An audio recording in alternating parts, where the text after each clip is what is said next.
Hey, Emma. Hello, Emma. Welcome. Tough Bizzle. Welcome. The spokeslady herself. Welcome. Yes. Welcome, everybody. Leonardo, welcome. Yes. Immaculate. Welcome. Yes. Thank you, Emma. Thank you very much. Beautiful. Thank you. Yes. Hello, Tough Bizzle. Yes. Lepsia. Hello, Lepsia Yvette. Thank you, everybody. Thank you for joining us. As you join, you share immediately. This is going to be one of the most important discussions we've had on this platform so far. All right? So welcome, everybody. Welcome. Yes. You ready with your popcorn? That's nice. Welcome. Yes.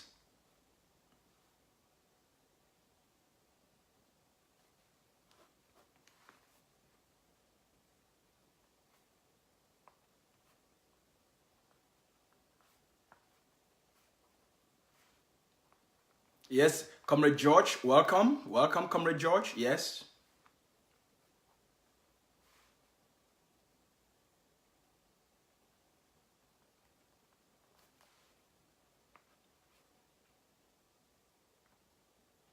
Henry, hello. Welcome. Yes. Welcome, welcome, welcome.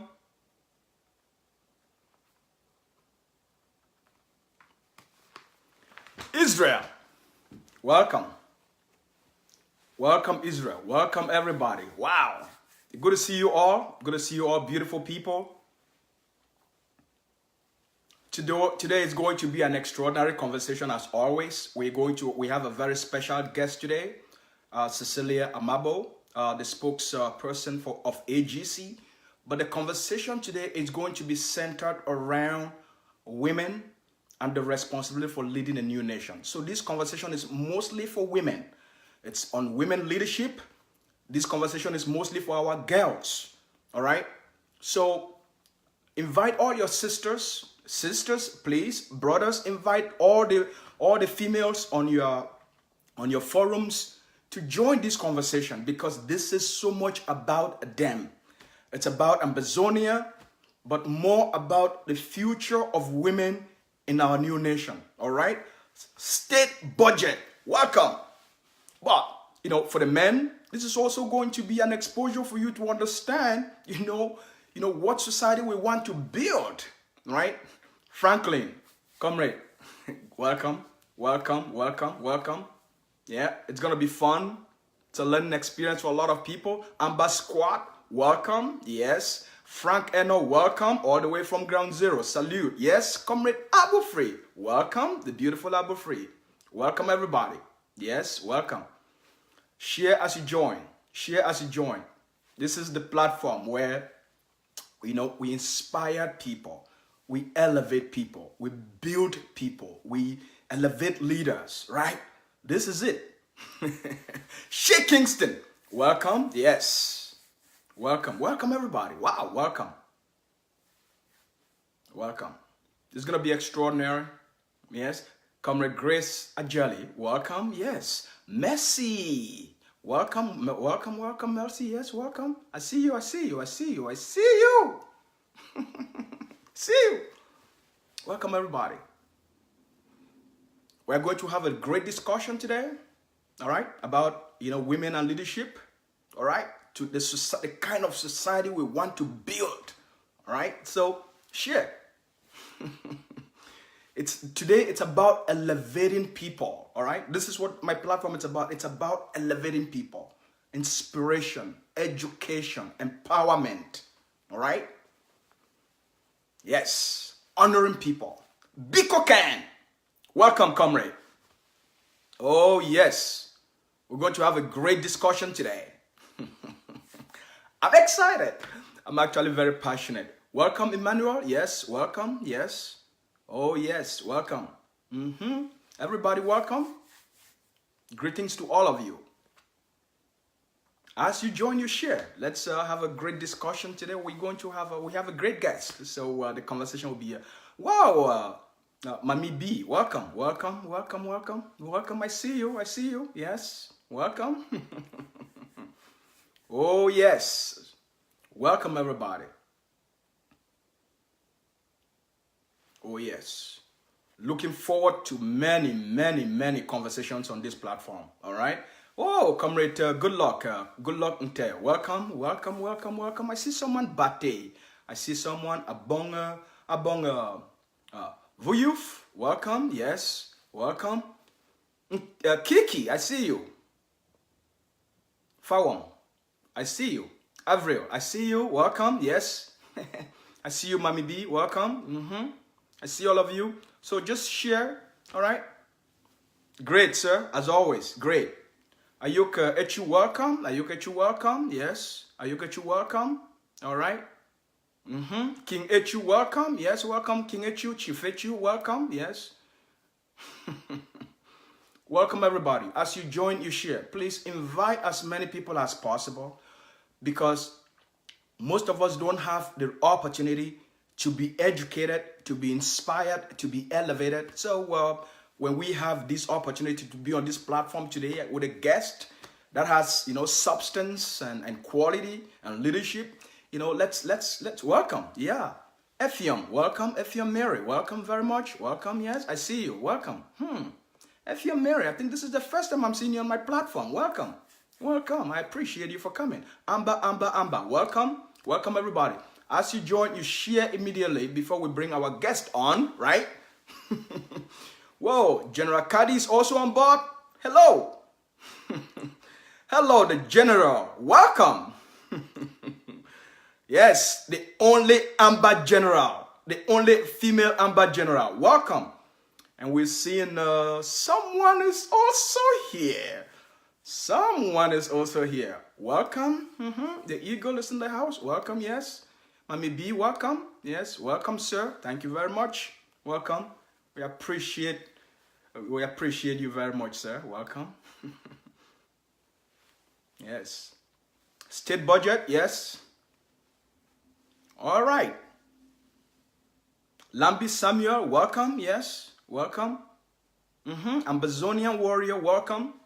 Tola, welcome. Welcome, everybody. So as you join, you immediately share so that we can bring our guest. Today is about the empowerment to women. It's about elevating our women. It's about supporting our women. It's about the future of women in our new nation. So today it's about elevation because this is what this platform is about. It's about inspiring, educating, elevating, right? It's about equipping our people, elevating our people to what we deserve to be, right? So this is what we are. This is what it is. We build people up. This is what this is all about. By the way, look, anyone here on my platform, because we are here to build people up. So I just want to talk to you, anyone on this platform, any negative comments. So if you're here to make negative comments, if you're here to insult, please, I will kindly advise you, this is not what this platform is about. I will kindly advise you to go to those places where they do drama and they do those kinds of things. What this platform is about, it's about education. It's about inspiring. It's about empowering people. It's about building people. It's about strategy. So we are not here for drama. So this is just an aside comment. If you're here to insult or to do any drama, I will kindly advise you to go to those platforms where they do those bullshit. Here, we are to elevate people, all right? Okay. That's right, you back. All right. Matt Scan. Good to see you, my brother. Yes, Amba Squad. Yes, we are going to get started. We're going to get started. I see all of you. So share. That's today. It's a beautiful day. It's a beautiful day. We are going to have a beautiful guest with a big brain and a big heart. All right. She's an extraordinary woman. Yes. Comrade, the chair, the spokesperson. I'm sending you an invite already. It's blinking. So accept the invite.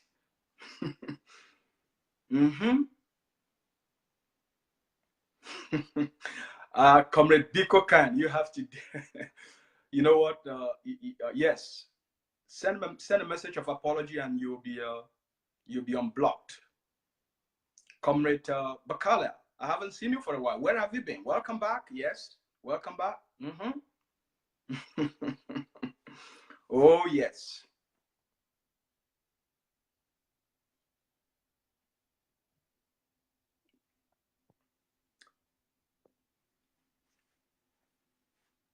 Oh, yes. It's going to be a beautiful conversation. Oh, yes. There you are. Wow.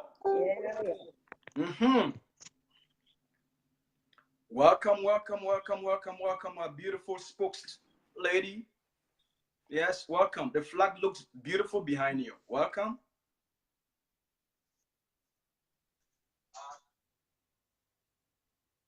Thank you.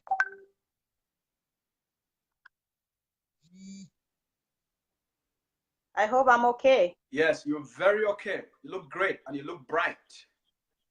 Thank you.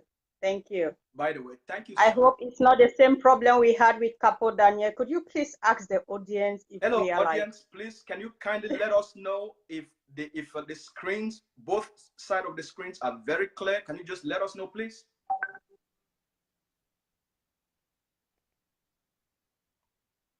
Immaculate, Comrade Immaculate, can you let us know how the screens are? Is it clear enough?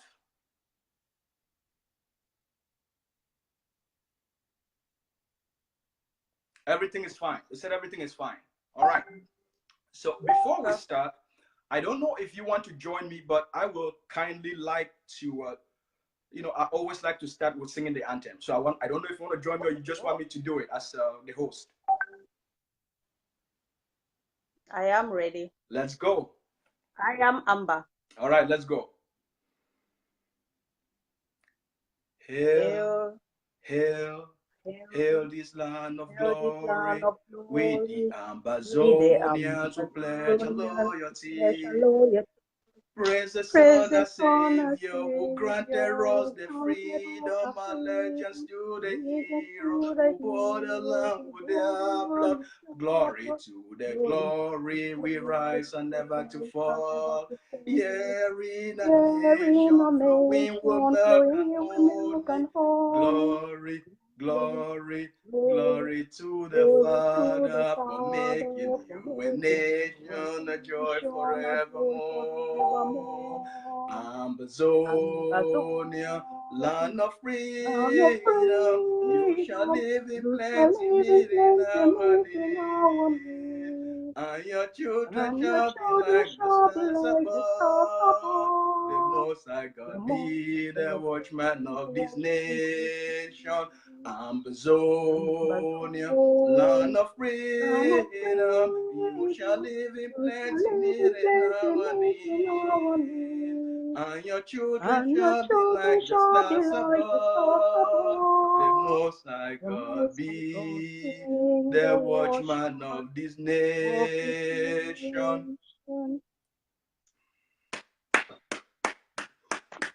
Wow. Good evening, spokesperson. We so grateful that you've made the time to be with us today to talk to the Ambazonian people. So welcome. Thank you so much, Luke. Thank you for having me on your platform. Thank you. I am honored. Well, for all the viewers, we are very excited that you've taken the time to join us today. And we have a guest in the house today who's also joined us to watch. And we appreciate you, sir. By the way, I want to thank you for all the extraordinary work that you've been doing. You've been out there, fighting for our people, campaigning for our people, championing for our people. So we salute you for all the work you've been doing. Thank you. I'll answer on behalf of that boss. Yeah. I want to start off by asking you, you've been doing some extraordinary work out there. You are someone who's well educated, well trained. You're one of those Ambazonian women who value education, and you understand the importance of education. You obviously have a master's degree in human rights and I think democratization. Is that correct? Yeah, correct.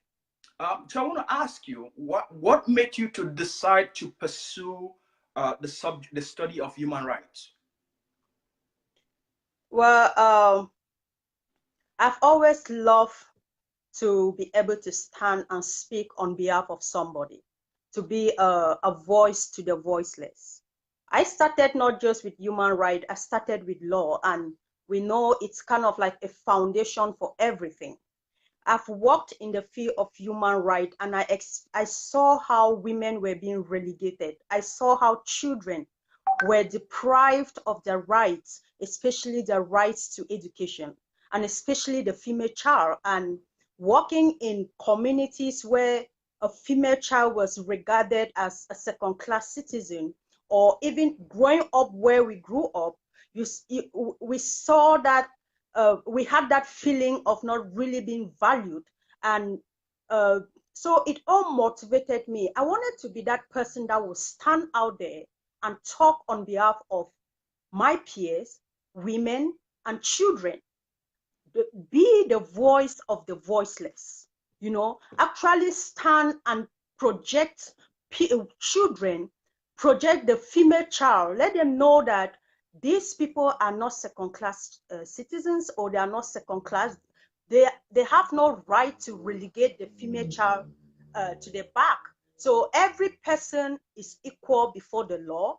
Every person is born equal, and everybody is supposed to be respected. So we have seen how institutions have insulted humans, have violated the same laws that they entered into to protect human beings or their citizens. So when I saw institutions violating these laws, treating humans like they really do not have a right to belong or have a right to exist as humans, I felt that there was that inner spark in me that no, there has to be a change. There has to be somebody who will stand out there and talk. There has to be somebody who will stand and defend that person who is defenseless. There has to be somebody out there who should be able to stand and call the powers that be to order and tell them what you are doing to these people is wrong.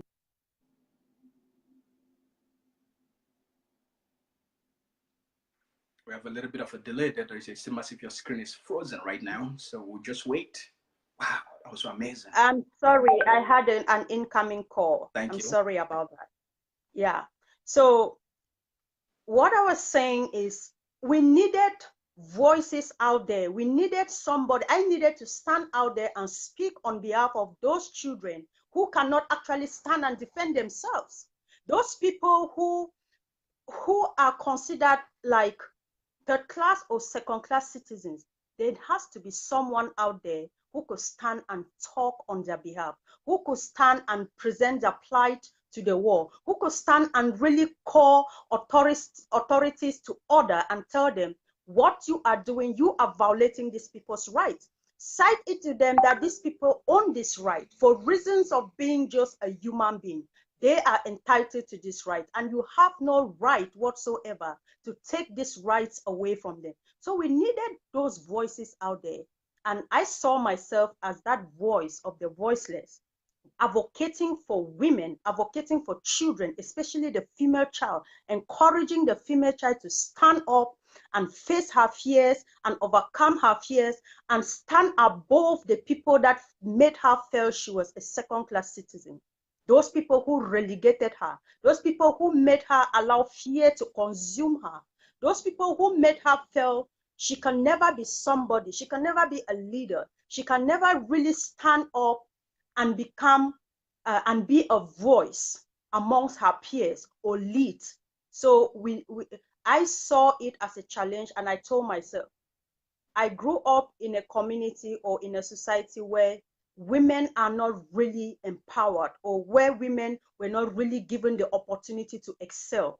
It felt like excelling was meant for their male counterpart. But I told myself, I'm going to make a difference. Yes.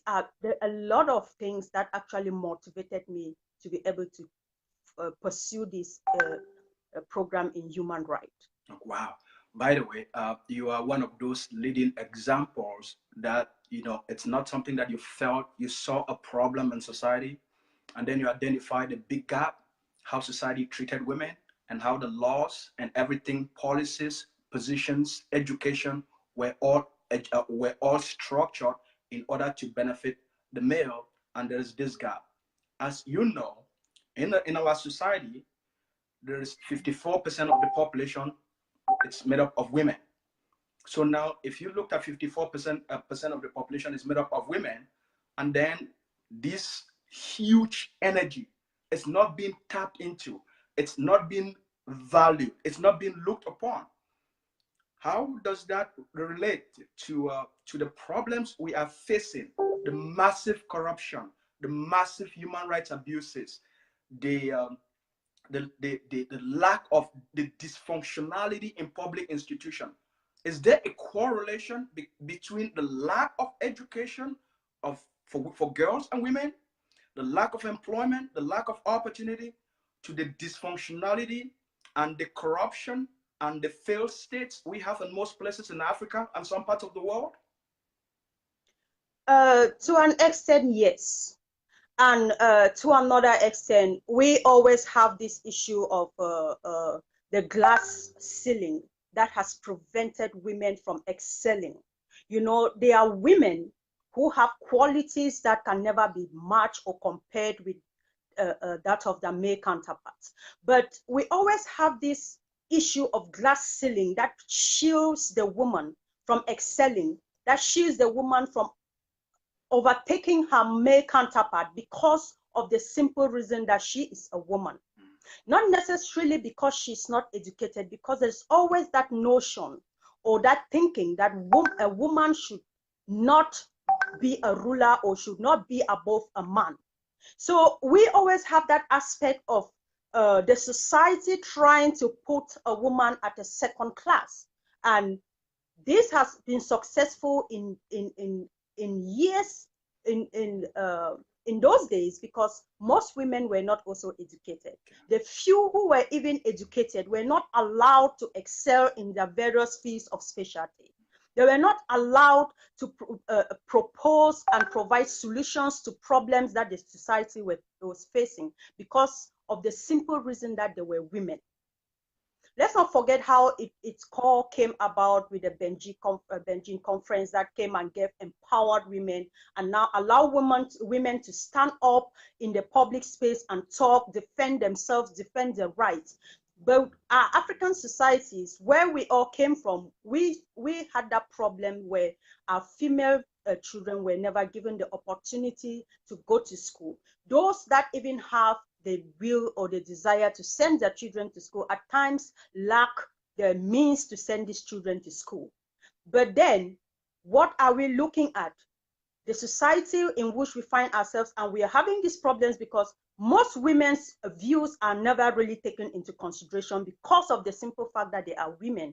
But I am also glad that we are gradually coming above that. We are gradually convening that we are gradually breaking that glass ceiling, that shield that prevented women from excelling, taking up leadership positions, sitting in decision-making for us, being the one to make decisions, give advice, you know. So I am glad that we are actually breaking that shield, and women are now having that spirit of coming out and speaking and recommending, providing policies, taking part in decision making, participating fully, taking up leadership positions. So these are some of the things that we were having before, and we're still having that, but not at that level at which we had before.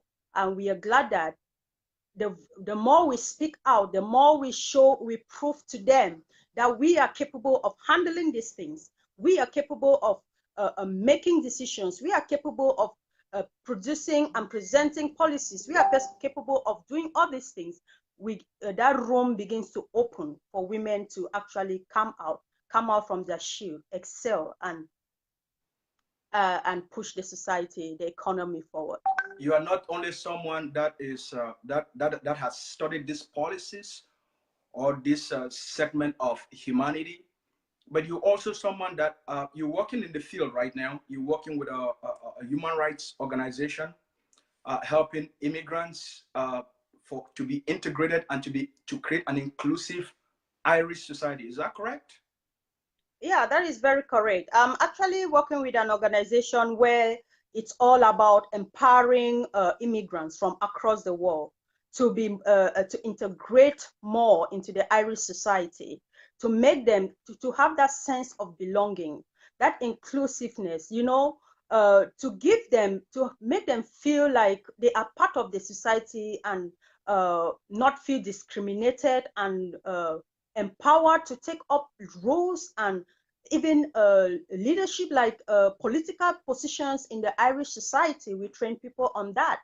So we encourage people, we make sure that we sensitize migrants to belong, to really get integrated into the society, and break that sheet of discrimination, racism, and all those things. Because at times when you really don't give out that information, when they are not empowered, or they don't really know their rights, they are unable to really work effectively. They just feel like, I am a migrant, I cannot really excel in a dominating white society. But when you begin to teach people, when you open their minds, when you sensitize them, when you empower them, and they know their rights, they know that this is my right. I am supposed to do this.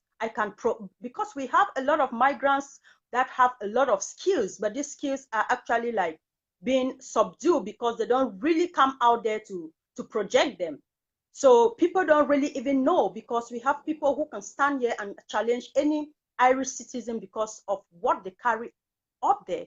But if you don't have that opportunity to bring them together, empower them, let them know their rights, and be able to go out there, they will really not benefit they will really not reap from the benefits of the society, the same society in which they're paying taxes, in which they're contributing in building. So yeah, we do that. Well, congratulations. Now we understand why you are so driven to create an inclusive and Ambazonia, to fight for equality, to make sure that as we move forward in building and forging this nation, the rights of the children, the rights of women will be so equal to every aspect of our society. And much more so is that as we move in building this society, we'll have role models like you, we have educators like you, we have professionals like you that will also work in public institutions to put in those policies in place, because sometimes it is just the lack of having these policies in place, or they have these policies but they cannot execute these policies. So it prevents these policies to be translated into people's practical lives. So we're very excited that we have women of substance like you, and there are thousands of you out there. So we applaud you for that. By the way, you had a post in which you've actually met the Irish President Michael Higgins. Yeah. How did you do that? Well, it's all about my community work and working with this organization and being active in the Irish society. That's the difference. When you sit here and you do nothing to project yourself, or to be able to go out there and tell the world exactly what is happening in your own country, you will stay at home and you will never really know what is happening out there. But if you're that kind of a person that is pushful, you're able to talk to people. The problems most of us we are having is that we are unable to really talk. You get so scared to talk to people. When you meet people, you cannot really express yourself. You feel timid. But when you take timidity and put aside and you just flow, you see that there are a lot of doors that are opening to you. When somebody hears you speak, at times they will ask themselves, is that really an immigrant? And all those things, because some of them they don't even have the guts to stand and speak in front of their own president. But when you are that type who will stand and ask them questions, you identify something that you know that this is something that is catchy. When you raise a question in that area, a response definitely will come and attention will be given to you. Get those areas and you begin to ask questions in them. When you go to public meetings, events where it's all an Irish inclusive event, don't just sit there and watch them talk. Make sure that you say something. And when you want to say something, make sure you have facts that you're putting out, so that when you talk, they will listen. When next they see you, or when next there is an occasion, they will let you know that we have this occasion coming up and we would really like you to be part of it. So Yes, I have met with the Irish president, not just with the Irish president, but also with the Minister of Foreign Affairs, because of my involvement in the Irish society, participation and talking about the Ambazonian case with the community where I work in. So that is how I got to meet him. All right. How if you were to advise other Ambazonian women, if you were to empower and inspire, because you're very inspiring, how can they learn from your experiences? Because by doing these things, my own examples as well. I live, the society in which when I came here as well, I did what you did, which is I immediately became part of the society, and I started doing a lot of things within the community in order for me to be integrated, build friends, create relationships, right, and build my networks.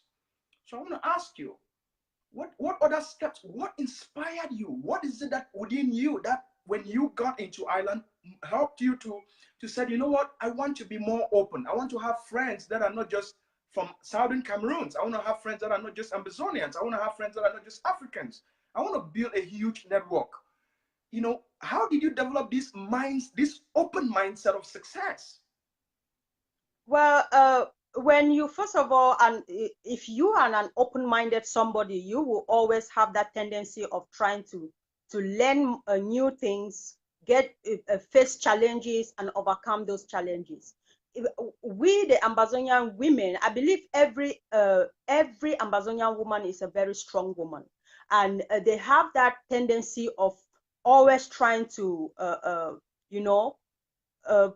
Put themselves out there to present themselves. And when I got into the Irish society, like any other woman from Africa or from Ambazonia, we at times we also have to make a distinction or try to pick out our own friends, because there are some that will just take you to drinking and all those, and there are others that will want to also elevate you. There are others that will see your spirit. When you begin to mingle with people who are pushful, you end up being pushful. But when you begin to mingle with people who sit and cry over issues, then you will end up being depressed and cry over issues like those people. So, but when you get into any society, don't just concentrate around your own. We already know ourselves. What is out there to explore? What are the new opportunities out there? What are the new challenges that if you're somebody who loves challenges, you will always want to go a step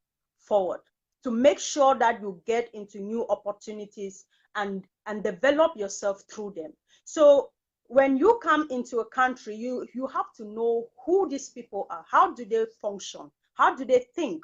How is it like to deal with them? Because when you prove to them that I can actually handle these things, they will give you that trust to be able to handle it.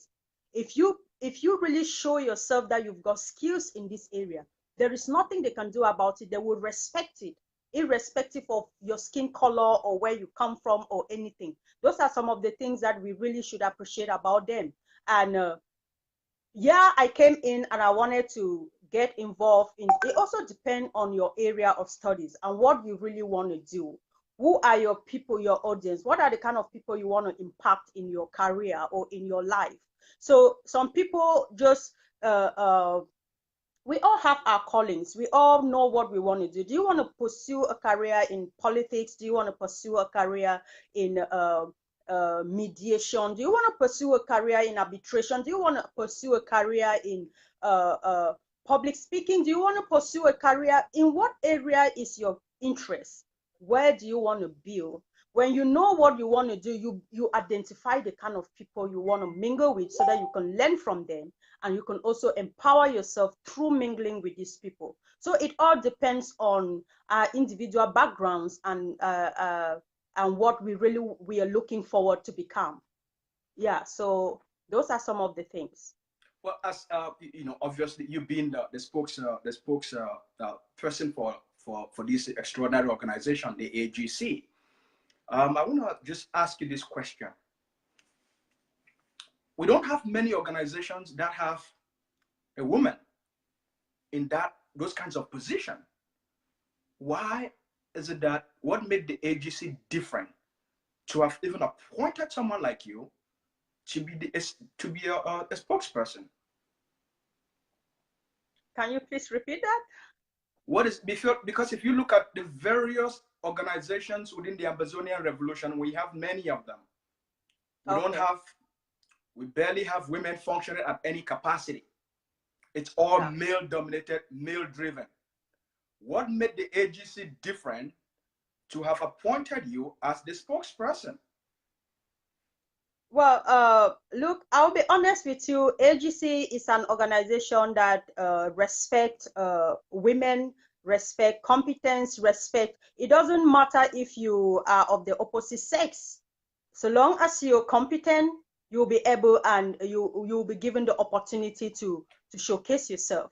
And within the AGC, I don't think there is anybody within the AGC that is so scared to be challenged by a woman, and who is threatened by the abilities of any woman within the AGC, which therefore means that it is that kind of institution that gives room for everybody to function. It gives room for everybody to function without any fear of being overthrown or being taken. I mean, they don't really think like this woman will come and then rule over us. No, so long as she's competent, so long as she has the ability to function, they give you that opportunity to excel. They promote you and they stand with you. They don't try to be a male dominated institution and all those. No, it doesn't happen like that within the AGC. With other organizations, I don't know, but we function in a way that our men are not scared to allow the women to function. If they identify a talent in you and they know that you're competent, they give you the maximum support that you need, because it is not just about the AGC, it is about Ambazonia as a whole. You are standing there not just for AGC, you are standing there to represent an entire nation. So they promote women. They give equal opportunities to those that they think are competent, that they feel they have identified talent in them. They know that these people can function well. Yes, they give them that opportunity. We don't have an institution where they are scared to allow women to work, like to give women the opportunity to be leaders, and then the men are answering or are subordinate to these women. So it's just like in the AGC, if the elections are coming up next year for the next CIC, and if I am competent and if I believe that I can challenge him in that election, I'm going to stand for it. If any other woman in the AGC sees that she's capable to handle that position, she is going to stand for it, and everybody is going to put their support behind her. If they've identified that talent in her, so it gives everybody the opportunity to function irrespective of their sex. Wow. How do we take this? Use you as a case study, because there are so many other successful Ambazonian women out there. But it seems as if because of this thing which I call masculine toxicity, which is just the male disease, that men use their power instead of to empower society, they use their power to destroy society. You've seen that in La République du Cameroon. People like Paul Biya, people like Atanganji, people like the Musonga, people like the Mafani. These are all males that have used their masculine essence to destroy an entire society for 56 years. All because we never had beautiful, caring, loving, passionate, committed women to bring a certain balance to this craziness. As we look at this revolution, we have a disease in this revolution called masculine toxicity. And the Ambazonian people are not paying attention to this from a psychological background. It is tearing this revolution apart. So when we have beautiful energies like you, that could bring a sense of balance and stability to all of this craziness, it helps to put things in the right perspective and the right direction. How do we inspire? How can you, as a woman, help to inspire other women to not only be at the background, but to come on the foreground and participate? Because we are here building a nation. And if women are not putting in the energy now, to put in the perspective now, to help to shape the policies now, then you have this masculine toxicity will shape policy, and in the future, we're probably going to end up with the exact same problem. So what are you doing, being where you are, using your position today and being a role model for a lot of girls, a lot of other women, to inspire other women to start participating in in organizations and in the revolution? Well, first of all, I want to appreciate the fact that Ambazonia is made up of beautiful, talented, and very strong women, which therefore means we have the talent out there. We have women out there who can stand at any time and challenge most of the men who are in this revolution. We can identify skills like you see Cathy the Great of the Ark, you see Mom CV, you see Barrister C. Ambe, you see the likes of Dr. Lees, you see Grace Ajeli, you see the Abu Freeze, myself, I would say that. And a lot of them, and even people like the Kalesh Bongo, a lot of people, we have that talent, and we have these people that are doing a lot of, that are doing incredibly well in this revolution. But we have that tendency of men trying to dominate them. But I can promise you that Ambazonian women are actually working on a program to make sure that in the new Ambazonia that we are building, women will take their rightful places. They will be involved in decision making, policy making, law making, everything that has to do with the development of Ambazonia, taking up leadership positions, because they have come to, we have come to realize that if the woman doesn't stand to speak, women are, first of all, that are builders. They are the ones providing solutions. Women are, that is why you will hear they say, if you want solution, contact a woman. But if you really want action, then you can begin to look at the men. Women are solution oriented. They have that ability to calm tension when there is tension. They have that ability to think effectively more than the men. They have that ability to come out with strategies. They have that ability to make right decisions. Men, at times, they get so hot, they take decisions without really thinking. But when it comes to women, women have that ability to always calm the tension and also provide solutions where needed. And in the Ambazonia that we are building, we have women who will come out and stand soldier by soldier with men in anything, decision making, law making, everything that has to do with the building, with nation building for the new Ambazonia that we are clamoring for. And also, we also have the tendency of women. Some women allow themselves to be bullied, and because they fear bullying, they fall back, and they don't really allow themselves to excel. They don't allow themselves to come out and speak, or really put the talent that they have to building their own nation. But we are seeing the Southern Cameroon's women movement that is led by Mom CV is actually developing strategies where women will come out and speak, take up leadership position, draw up strategies, make policies, contribute in law making, and all those things. So we are hoping to have a future Ambazonia that is more inclusive, that will not be more men dominated, but it will be more inclusive for both men and women in Ambazonia. We have seen in the last few weeks, we have seen this disease which I call masculine toxicity has showed itself on the social space, where beautiful women, qualified women, women of integrity, women of inspiration like you, women of power like you, have been insulted or socially bullied through the social media. As we look at this as a nation and as a people, and a lot of the leaders, they sat quiet. They never responded. How will this play out when we begin to see this type of tendencies? Where, by the way, I was my dad passed away. I was very young and left my mom with 10 children. So I was raised by a woman. She was the head of the family. She was the pillar of the family. She was the central decision maker of my family. She was almost like she was the first child in her family. So she was looked upon as the male energy within the family structure. Very successful woman.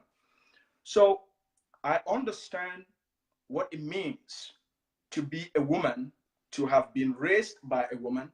I understand what it means to respect women, because I had an extraordinary mom. First of all, I have 7 sisters, right?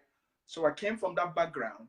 So for me to stand and watch how a man who has a wife, who has daughters, we use a kind of very disrespectful, very insultive, a very type of aggressive and bullying language towards women, even though they live in a society that respect women and elevate women. What was your response when you heard this? Well, thank you very much, Luke. I already addressed this, Daniel.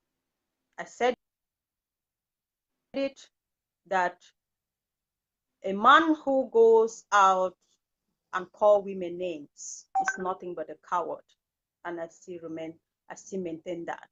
And I will not waste my time and energy to talk about him because it's not worth the energy and worth the time. But one thing for sure is that we, or me as a woman, I cannot be bullied or intimidated by anybody. Social media bullying can never stop me or any other Ambazonia woman to perform their duties in this struggle. It is just it is a pity for that same, it is shameful for that same person who goes out and call a woman a prostitute and is yet married to another woman.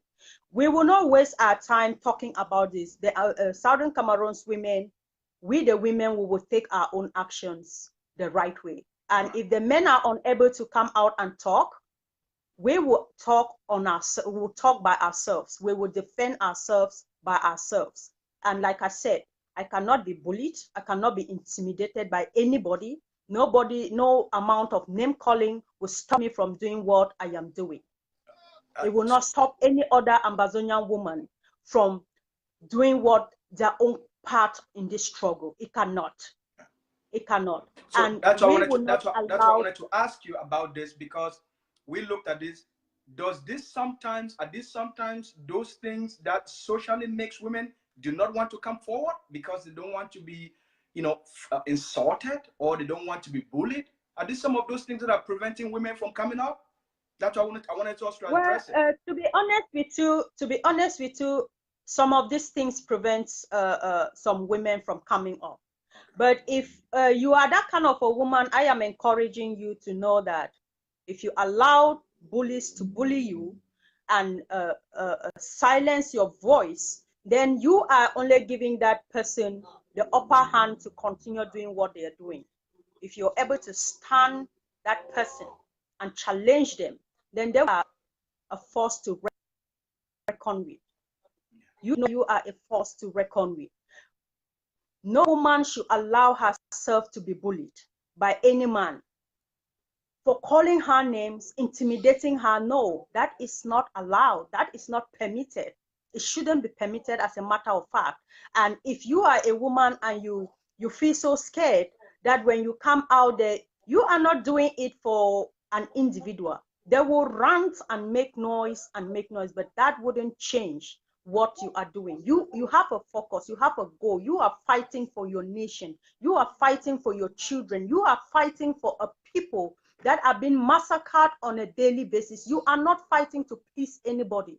You're fighting because it is your duty. You owe it as a duty to make sure that your people are free from the enslavement of the oppressor. So if you allow social media bullying to stop you from coming out to do what, to be able to fight for the liberty of your nation, then I will also convene forward. You cannot allow them to bully you. We cannot be bullied, and so we should not even allow that to be anything to prevent us from doing what we're supposed to do. look, we're looking at that. Thank you very much. We really appreciate that. We appreciate your leadership. We appreciate your inspiration. As you looked at this, there are two fronts we are fighting this revolution. There is a diaspora front and there is a ground zero front. Yeah. There are girls on ground zero looking up to you. There are women on ground zero looking up to you. As we're building this new nation, we are in the process of building a nation. How do we continue to empower the women on ground zero to also be doing, not to also carry out those leadership roles now?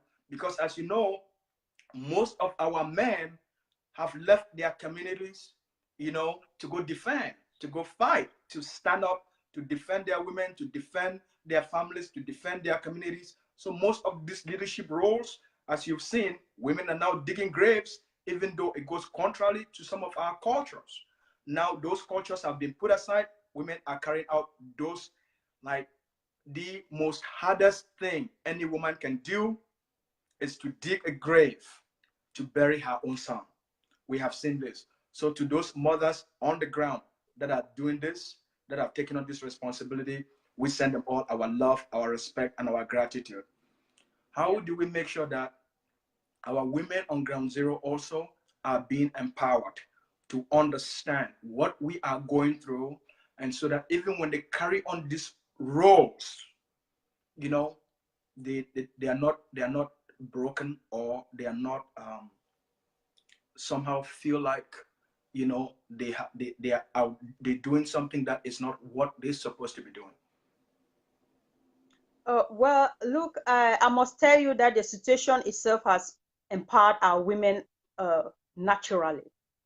The situation we find ourselves in has actually empowered our mothers and our women. They have actually come out from their shield. You stated that now women can dig graves and bury their children, which is something that in a normal day or in our normal culture or in our normal society, it will never happen. So the situation itself has given our women, it has given them a new mindset. They now know that they're supposed to, there are some things they couldn't do, but they're actually doing it now.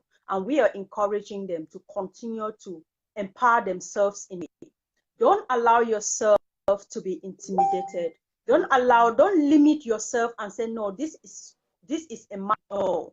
Don't say, like you can even see it among our fighters. We have female fighters. That is something that before you will know only the men can go. Our culture demands that the men should go out there and defend the women. But the women took it upon themselves and said, no, we will no longer sit and watch our sisters humiliated or our mothers killed.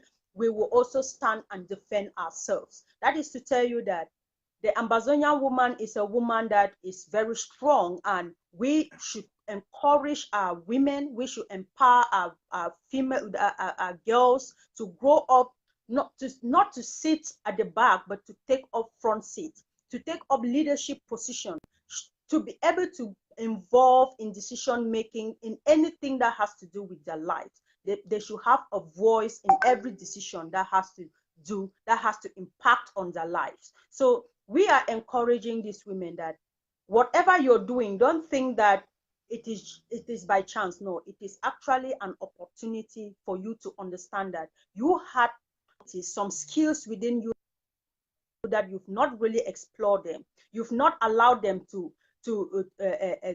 flow. You now begin to harness them and nurture them such that when the new Ambazonian come, you will be able to stand and speak on behalf of other women who cannot speak, because by all means, we will always have those that cannot speak for themselves. But if you have that ability to stand out and talk, be able to, let's continue to build that spirit, continue to harness that ability that you've discovered within you during this period, that when we come to a new Ambazonia, you will be able to stand and defend your fellow women. As you also know, building a new nation offers new opportunity for the new generation. It offers opportunity that never existed before. It offers opportunity that the past generation never had. In order for us to have these opportunities, people must develop skills, they must develop the education, they must develop the skill sets, they must develop the competencies, they must develop the confidence right? They must develop the confidence and the personalities for these new opportunities that are coming up. Our boys on the ground are doing extraordinary work. What would you start to advise the Ambazonian woman today that the opportunities that are coming up are unprecedented?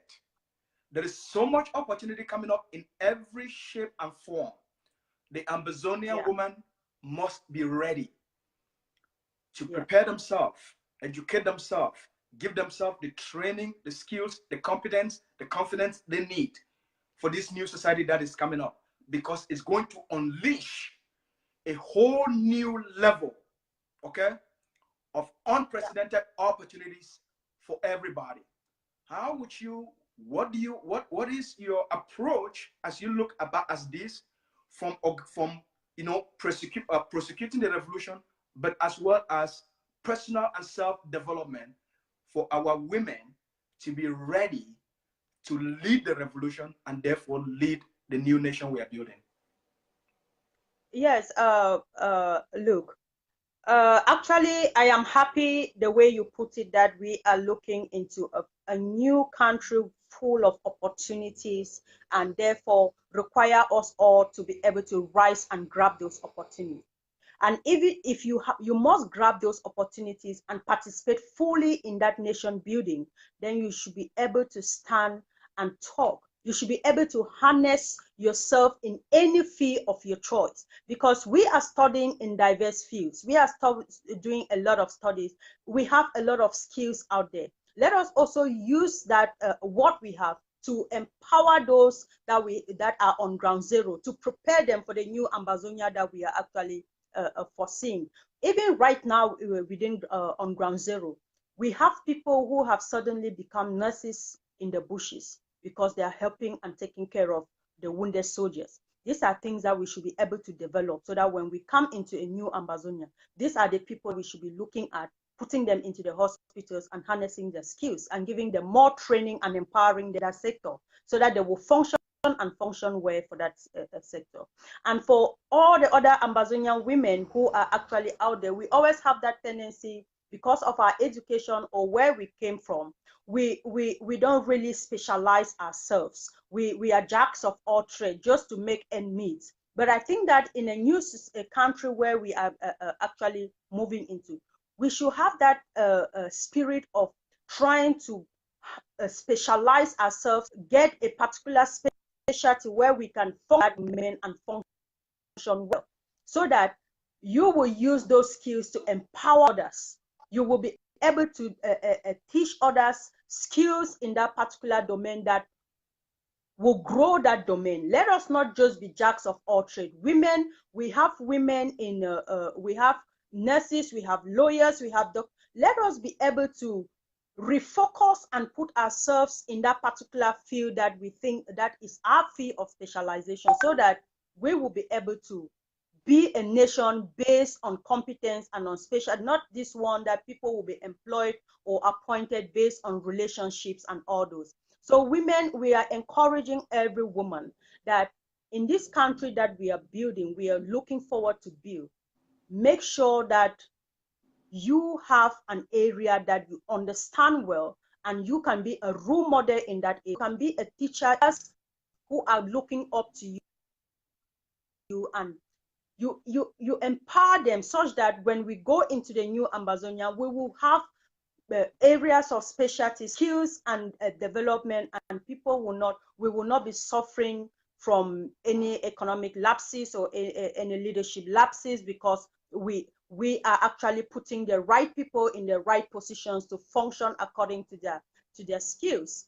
So yes, we are encouraging all the women on ground zero to continue to if you're very good in hairdressing, make sure you do it and do it well, because in new Ambazonia, we will want those people to come in. We will want those people to come in and deliver well for us all.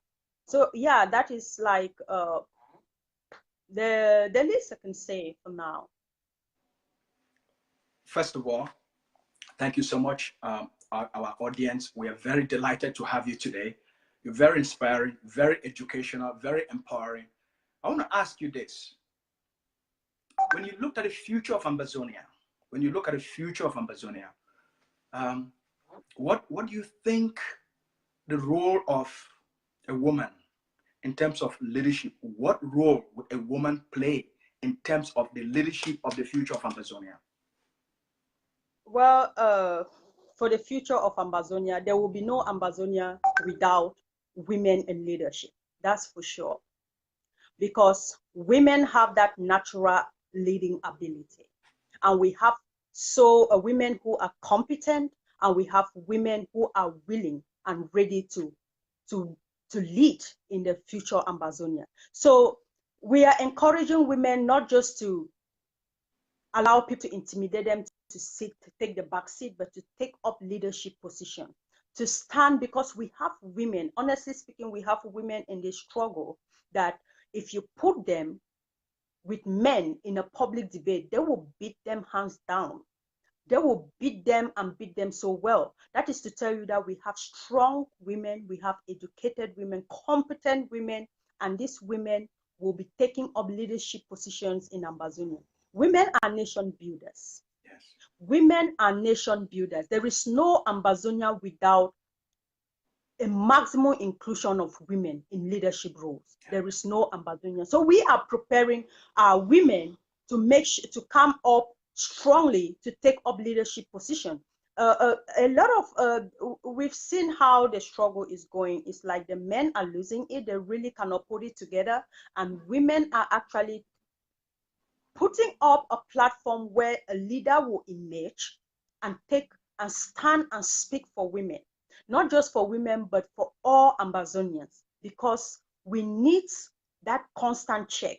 We need somebody who can bring down the tension in the house, who can unite, bring people together, who can actually foresee, can see the future, and who can strategize, who can propose solutions, not just people who are hungry to just stand at the time, but people who can look ahead and prepare the people for tomorrow. So women, there will be no Ambazonia without women.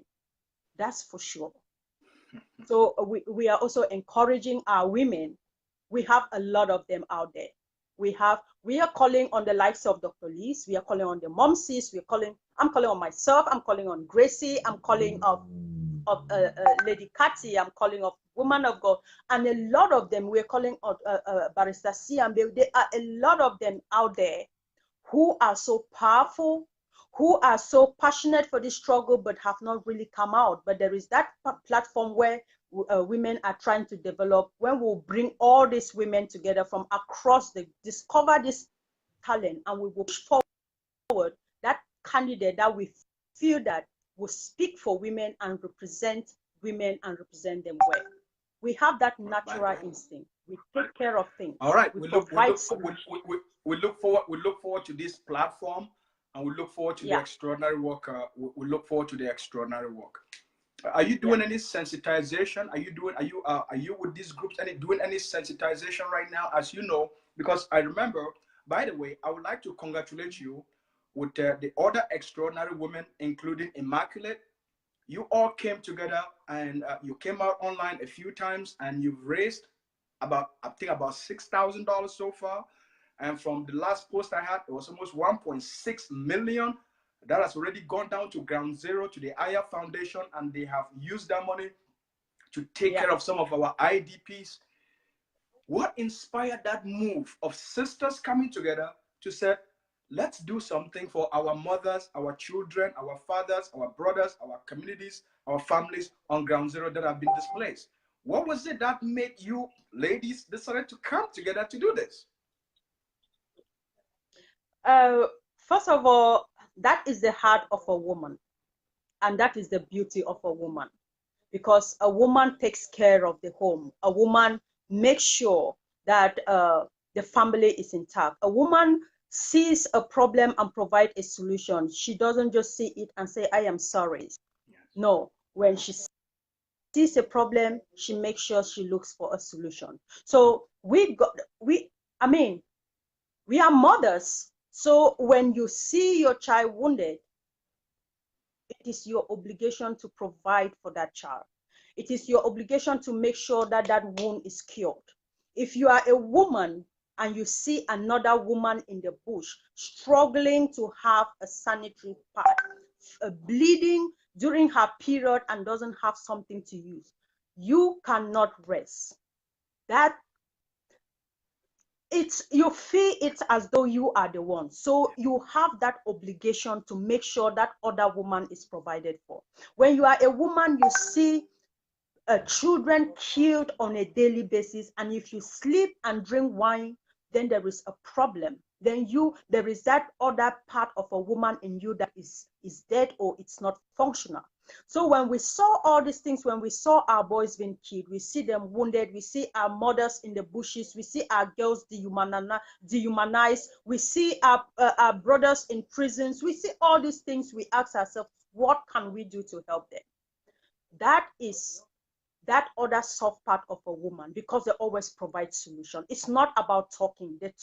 There was a need for us to come together and provide solution to this ever increasing cropping up on a daily basis on ground zero. We cannot solve the entire problem at a blow, but we know that a step at a time. They say a journey of 1,000 kilometers starts with a step. So if we take it a step at a time, we will be able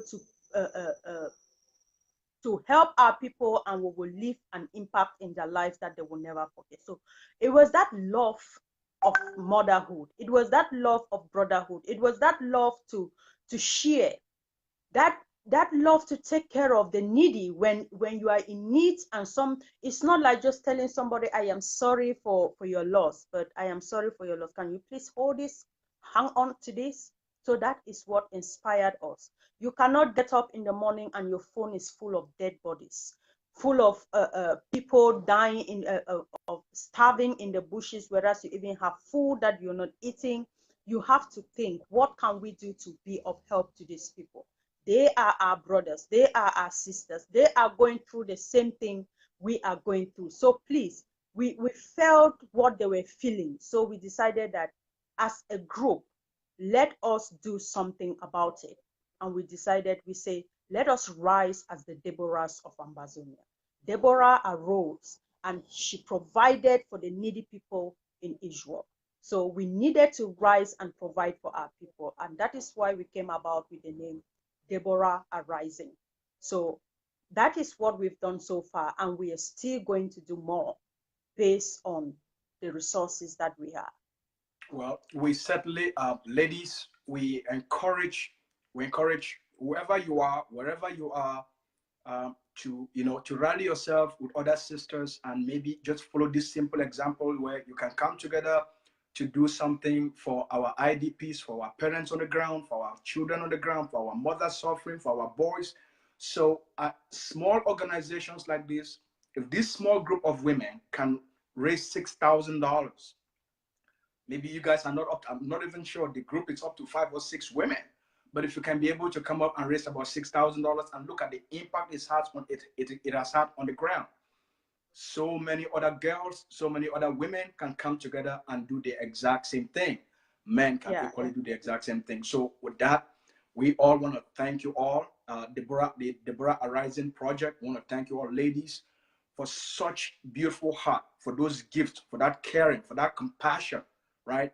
Because it wasn't just, as you said, I'm sorry, but the compassion was turned into action, which is to provide tangible help for our people.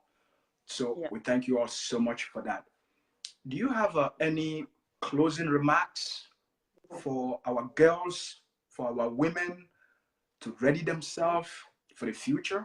Because the future is bright and it's beautiful. Yeah. And I want everybody to take advantage of it. Great. I just want to encourage every Ambazonian woman to stand her ground, to not allow anybody bully her or to underestimate her own abilities. We are so endowed with skills, inborn skills, just for the fact that we are women, that men do not possess. Women, this is a revolution, and we must take part in this revolution and take part effectively. We have seen examples of women in other countries.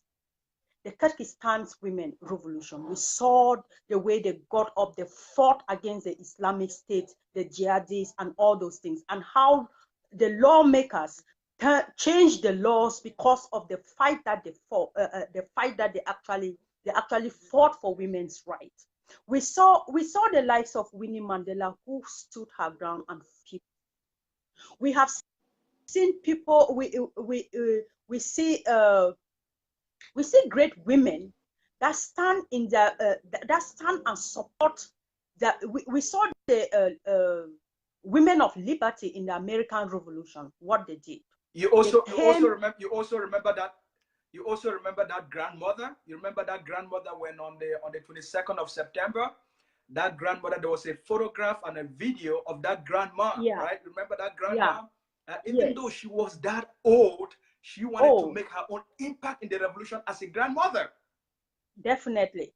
Definitely. So we are saying that let us arise, let the Ambazonian women arise. We saw how these women of liberty came together and decided to start developing new things that prevented the Americans from using British-made goods. They came up with ideas. They started producing clothes. They started producing tea, the Liberty tea, that just to stop them from consuming the goods of the oppressor. They came out, they formed a group that supported their men, that stood and fought, that were moving from one state to another and fighting. We have great examples. So let the Ambazonian woman be that woman who will stand and change policies, who will ensure that the voices of the voiceless is being heard, that is taken into these voices are being taken into consideration. Let the women come out and stand and speak for their fight for those women whose rights have been violated, who have been killed, all those things that are happening, those girls that are being dehumanized and all those things, the ones that have died recklessly, the ones that have died in the hands of this monster called La Republic. We have the ability to change these things. Let us not allow the mentality that we had when we were still with La Republique, when that women cannot actually rule. Even if you have the ability to, you are not given the opportunity to rule. We are building a new nation where we need all hands on deck. And women have that ability to come and change policies, to come and make laws that are favorable, not just to men, but to everybody that makes up the society. So we are encouraging our women to stand and make a change. Let Ambazonia be a country that everybody will make reference to. We see how they are making reference of the Rwandan parliament because it's made up of women. How many % of women? So let us build that society. Let our women allow themselves to be used. Don't be so, we have those skills, but we don't want to allow them to. Don't sit on them. Allow this skills so that you can actually come out and be of great use to the society and impact the lives of people. Be a role model to that girl child that feels that going to school is waste of time. Be a role model to that child that feels that there is no place in the society for a woman. No, let that child look up to you and say, if she is a woman and she's up there, I can also be up there. Encourage that child to know that you can be anything you want to be. Put your mind to it and you will do it.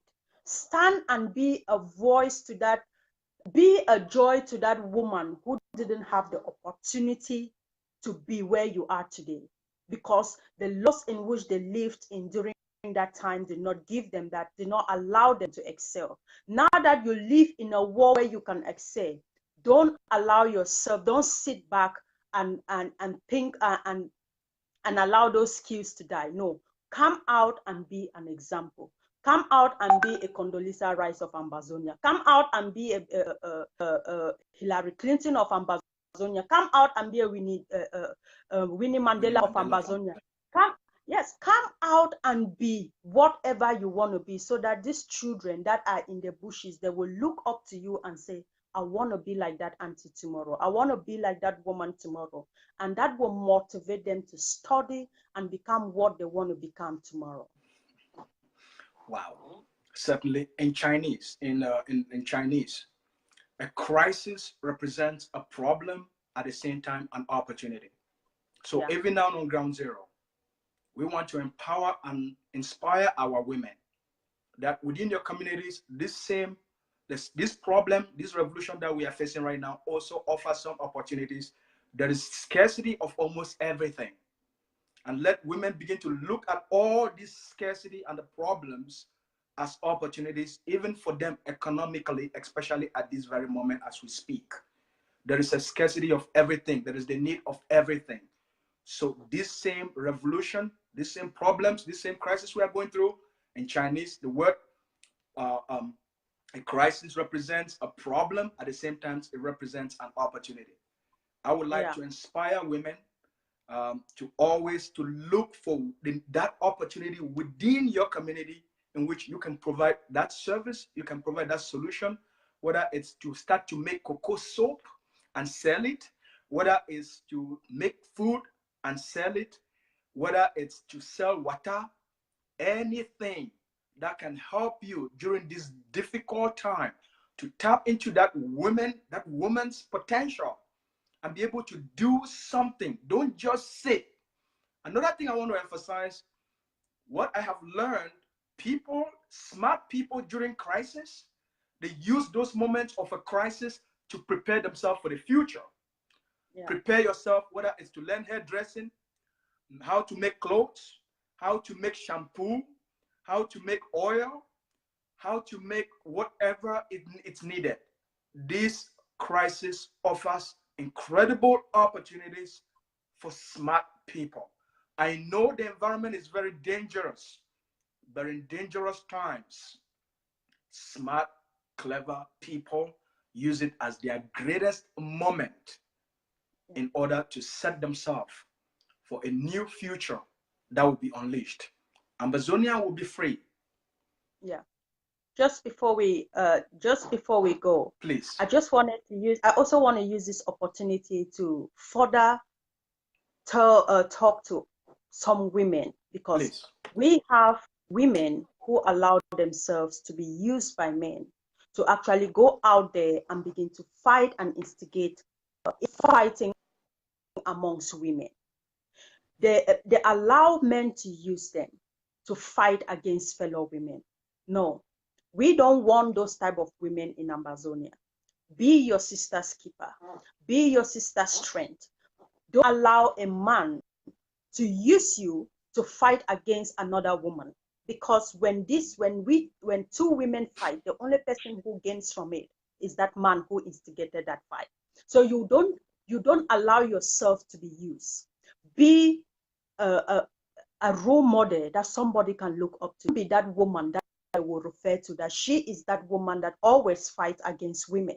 Be that woman that they will refer to as that woman who pulled her sister's hand, that woman that encouraged her sister, that woman that stood side by side with her sister, and they came out with solutions and provided solutions to problems that emerge. Don't be that woman that will want to stand and make loud noise just to shut down the voices of other women. If you are a woman and your mission is to shut down the voices of other women, then I am sorry for you, because you do not have a place in the new Ambazonia that we are creating. We want a society where women will stand hand in hand with other women and develop themselves and empower each other and be role models to those children that are actually looking up to us. We cannot be infested with those kind of women. If you are one of those women that you allow yourself to be used by men, to go out there and attack other women's integrity, to go out there and clap hands. No, we no longer want hand clappers in Ambazonia.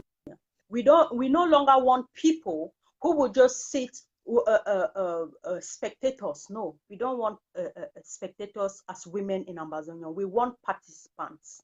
We want women participating in everything Ambazonia. Let us empower ourselves and help the guys on the ground. We have Our boys are dying on the ground on a daily basis. Our girls are dying on the ground. What are you doing as a woman to make sure that you provide for those girls, for those boys that are being murdered on a daily basis? What are you doing? Because women, I can go out there and I'll come out with 200 euros because somebody just gave it to me. But you, a man, you will not be able to go out there and come back with that money. We have that ability to galvanize people, raise funds, and do a lot of things that can actually help our people down there. What are we doing as women to help our people rather than trying to fight against other women?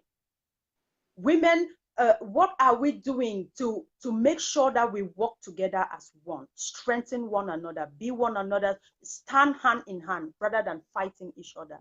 We need, the boys on the ground need us. If the men are unable, if they're so insensitive to the killings on the ground, they didn't go through labor. They have never carried a child in their womb for 9 months to know how it feels for that child to die so carelessly like a fly. What are you doing as a woman to make sure that their lives are preserved? Stand up in your own community, galvanize your fellow women, come together, raise funds, and give them what to stay alive. Those they are dying with their injuries because there is nobody to provide them with the basic help that they need to stay alive. If your own is go on live on Facebook and insult other women, insult people, why are boys dying on the ground, then you do not have a place in Ambazonia. Those are not the kind of women we really want in the future Ambazonia. Fights to free our politics will come later on. This is the time for freedom. This is not the time for politicking. This is not the time to hail this person and hail. No, this is the time to fight and give our children a place to call home, and give yourself a place to call home. If you are a woman, I am challenging you today to rise in your own locality, in your own community, and see how much you raise for the guys on ground zero. Don't sit and follow policies that you have no idea or understanding about. You cannot go out there and threaten people and tell people that you are not supposed to do this, you are not supposed to give this person's bring this person's message here or put it here. No, let us see how we can raise funds to help our guys on ground zero. They are dying. If the men are not seeing it, if they are not feeling it, you are a woman. When you wash mommy happy, burnt in the house, how does that make you feel? Do you feel happy to see them die like flies on the ground? What can you do as a woman? Forget the fact that you belong to this group or that group. What is your instinct telling you as a woman to do? How do you come together to raise money to make sure that these guys stop dying recklessly on the ground because they don't have the materials to use to defend themselves? What are you doing? I am challenging women. I don't care about the men no more because it feels like they are so insensitive to the killings on the ground. We are sisters, we are mothers, we are aunties, we are all these things. What are we doing? What can we do to make sure that this killing on the ground stops? Are we the ones instigating the fighting on the ground? Are we part of those people who go out there and corrupt the minds of our boys to pick up arms and point it at each other? If you are that woman, I say shame to you. You are destroying the consciences of our boys. You are not building it. You should be that person that will encourage our boys to say, stay true to yourself, believe, stand, be your brother's keeper. So let us come together, raise funds, and help these people on the ground. Because there are some women that are sitting wherever they are sitting. They've never given out a kobo, even to IDPs on ground zero, even to refugees in Nigeria, even to our sisters who are locked up in the various dungeons of La Republic. So I am just putting it to you. Go home and ask yourself, what can I do to foster this struggle? What can I do to help and prevent the killing on ground zero? This is not time for politicking. This is absolutely not the time for politicking. If you're supporting others to embezzle and squander the money that is meant to protect the lives of our boys, you should be ashamed of yourself as a woman. You should really be ashamed of yourself as a mother. because you sit with your own child here in the diaspora. She calls you mother, but there is a mother back home there who doesn't have a child to call her mother because somebody helped in squandering the money that would have helped to save his life. So go out, let us come together as women and do that which the men have failed to do. Let us support the guys to be alive. That is what we should be doing, not fighting each other, not calling each other and inciting in fighting. That is not what we women should be doing. We are what? We are the ones, we bring people together. We empower, we nurture. That is our role. Let us not allow a selfishness or whatever to consume that soft part of us that is that we are mothers. No, let us just come together and help the boys on ground zero. Ground zero need us. If the men cannot do it, the women can do it. Well, and let it start now. That brought us to the end of our discussion, to the end of our conversation. On this platform, we want to take the time to thank you so much for your time, for your inspiration, for your education, for your passion for the freedom of Ambazonia and the elevation of the Ambazonian woman. So thank you. You have the last word. Just said the last word that you may want to send to our people because you are a guest. Okay. I want to also use this opportunity to thank our guys on the ground. Ground zero is the ultimate. They control whatever we are doing here. You and I are doing here. We really don't call the shots on ground zero. We actually cannot really influence ground zero. But what I just want to say a big thank you to the guys for their tenacity, for their courage, for their steadfastness, for their determination to still stand strong at this time. Even when they turn and see their brothers falling, they still believe in the cause. I just want to say thank you to them. There will be no Ambazonian war for independence if they were not on ground zero.